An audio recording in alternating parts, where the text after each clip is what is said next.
Hello and welcome to yet another episode of Guess the Guest. We're on episode number 7, and in last episode we had a bit of a Rax versus Rax. We had the fighter going up against our mystery guest. The fighter made some questionable decisions, going for soldiers, and then he was just outplayed by better macro, better micro as well. Yeah, so a pretty standard, a pretty solid game. And my guess was that our guest player would be itzJ, and we'll see if I'm correct. And no, I'm not. It's actually Nigat. Nigat again. Okay, that kind of makes sense. I do remember saying that it was probably like Nigat, Stevenator, itzJ level, and unfortunately I wasn't correct. I guess the thing that I didn't take into consideration is that I didn't think it was Nigat because he already had submitted one replay, but yeah. Overall, I'm not too miffed about that. And yeah, let's hop into today's replay right away.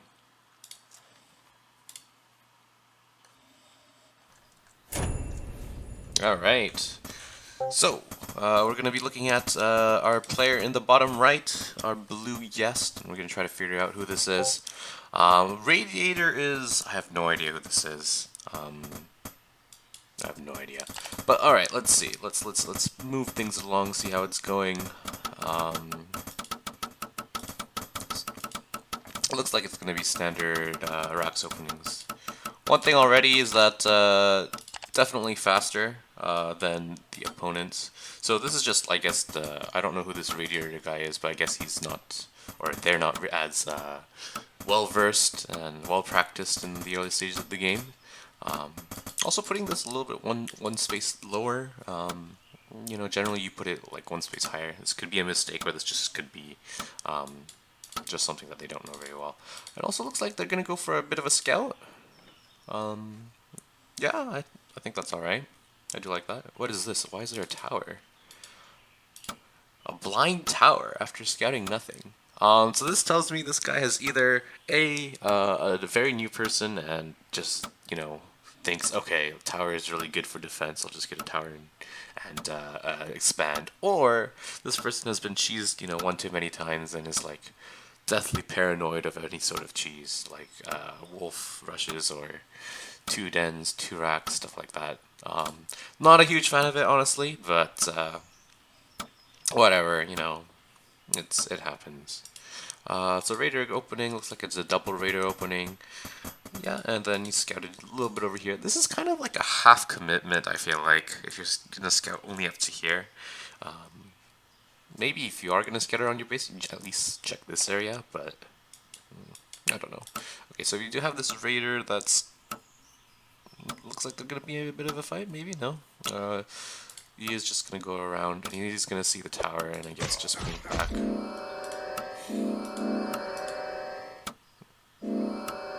Raider's gonna give chase, but unable to get that. Castle on the way. Standard opening so far for our blue player.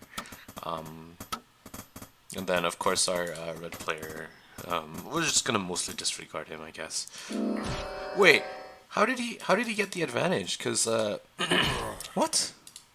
The red player, Radiator, actually got the advantage early on with the Raider fight because his tower did some damage, and then so I don't know how he lost that fight, but props. And also we have a Mage's Guild. Okay, this is not something that's standard at all. I have no idea what this is actually for. I'm not. I don't think it's a. Oh, this is some good blinks. You know, good solid play. Also, to note that he saw that there was no natural base. I would be like, okay. Anyways, back to this Mage's Guild. I don't think this. I don't know anyone who actually does this. Like, who does this? No one does this. Is it really good? I guess because you see the tower and you see no natural, you assume that your opponent isn't that good, and then you go for a bit of a experiment, I guess. Mage's Guild. Yeah, I don't know. I did experiment a long time ago with something like a 3 racks mage all in against racks as racks. So you get a whole bunch of mages and you just go for it. You try to hit like a timing push with like, I don't know, around like 6 just mages and fireball and a handful of archers, but honestly didn't have much success with that. What is this worker trying to do? He's busy on the other side trying to micro. He's also cut workers, which, yeah, it's a bit of a mistake while he was busy microing, so that's okay. That sort of thing happens. And then I expect to see Fireball come out soon, probably. This raider's gonna go around to try to get a scout. Also a Forge on the other side of the map. Generally Forges not too good on two bases unless you're gonna go for like the mech upgrade so that you can two-shot workers. Yeah, I just don't think it brings enough value until you get to the later stages of the game. But I digress. Yeah, so we have Fireball on the way. We have Mages on the way. Let's talk about building placement too.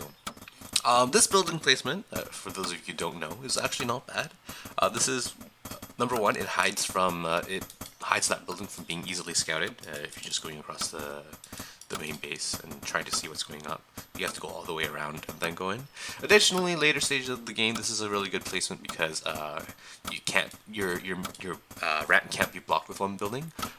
Especially on this map, sometimes what players will do, this raider's gonna poke in. Sometimes what players will do is go for like a drop into the main, plug up the ramp with a 4x4 building, so like a workshop and then yeah. So this defends that, which is a good building placement, I feel like. And then otherwise, you know, it's okay. I don't know exactly who does this sort of building placement. Like one small thing is like this could be over here, so to have better vision. He's hiding the mages, which is good. I feel like it might be better if you hit them on top of the ramp, but I guess if the raider jumps in, they'll still be spotted, so that's not bad. I'm okay with that. This raider guy is going to do a bit of a scout. Sorry I missed that, but he's going to see the forge, he's going to see, you know, just what's going on. Yeah, so Radiator, not the best player, I guess, but he's doing his best. I like it. Getting upgrades, you know, some fundamentals. I like that. It's going to be supply blocked momentarily, which is unfortunate, but yeah, so we do have 2 racks and also advanced workshop, so it's going to be a 5 mage drop. Yeah, we'll see how this goes. I feel like this definitely has potential. Church. This is just kind of a wacky game, honestly. We got mages, we've got early upgrades. Yeah, okay. So we'll see how much damage this does. But I have no idea who this is, honestly, so far. Just overall, the level of play is pretty good from our blue player. It's just that this sort of build I've never seen, really. I don't think it's too good, but experimenting is fun. And yeah, especially with the large amount of archers that this person has, that the Radiator has, the mages definitely do have a lot of potential. And we'll see how it goes. Also a ballista, I'm not sure why. Okay, there's the fireballs. Nice pickup, does a lot of damage, gonna need more fireballs. Unfortunately loses 1 mage, but that's okay. Tons of damage, clears out a whole bunch of archers, 7 to be exact, and also damages these workers. Gets 2 of them. Well done. Well played. And then looks like he's just gonna walk across the map with the army advantage, and by that time there's gonna be more fireballs. And yeah, it looks like pretty much really solid play. Gonna go for a 3rd as well at the same time. At the same time, Radiator is going for priest and also adding an armory here for upgrades. Yeah. So this bit of a push, I feel like it has potential to do damage, but then the watchtower is something. Ooh, good pull by Radiator, actually. I'm actually impressed. I feel like this person might actually have prior RTS experience, just judging from the way they play, either from like StarCraft or something like that. Like, it's just, I feel like the fundamentals are there, but it's just like they don't have experience in Little War games specifically, which kind of shows, I think, from like the build order and like what what they're doing with the watchtower in front. So a little bit of a poking squad here. You know, just getting this sort of value is really good. It shows, you know, high level play. Just like, you know, if you're a mid lower player, then you just wouldn't be doing anything. Oh, good pullback micro with the archers. Does lose that, unfortunately. And the mages come in. Third base complete. Ooh, also, noticing that there's the priest and getting the airship detection upgrade. Well done, well done. There's a slow field and some fireballs. They slightly miss, but still pretty good. What happened to the airship? Did it die? No, it just came back to get repaired. Okay. A little bit lacking in the macro, but GG is called. Yeah. Overall, really interesting game. Quick mage, you know, 5 mage drop. Not exactly the best build, I feel like. Against a stronger opponent, I don't know how that would have went. I don't know if it would have had a lot of, I guess, yeah, I don't think it would have done too well. The early game was pretty good. I have no idea how he won that Raider fight with after losing the first hit, but props to him or her. Macro was generally very solid. A little bit of, you know, ooh, these are rallied across the map too. This is something I do by accident sometimes when I'm macroing, while microing. Yeah, well, the macro slipped up a little bit when he was busy microing, but, you know, overall pretty decent. Yeah, I just don't know what this kind of build is, though. I don't know anyone who does this sort of thing. But skill level overall, it's pretty good.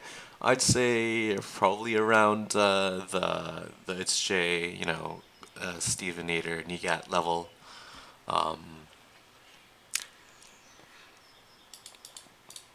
Yeah, there's not much to say, honestly. This sort of innovation is something maybe like Weird Rat might do, but I don't think it was clean enough to be a Weird Rat. And I feel like, and also this is a really big brain play kind of thing, where you go for this building placement, you know, making sure to hide your tech buildings. Yeah, okay, I'm gonna go for itzJ, just because it's about that level, and we already had Stevenator. We had Negat twice, and last episode I thought it was Negat, or I thought it was itzJ, and it turns out to be Negat. So that's my guess for this episode. I'm gonna say it's itzJ, and we'll see in the next episode if I'm correct or if I'm wrong. Yeah, if you want to submit a replay, check the link in the description below. And as always, thanks for watching, and I'll see you next time.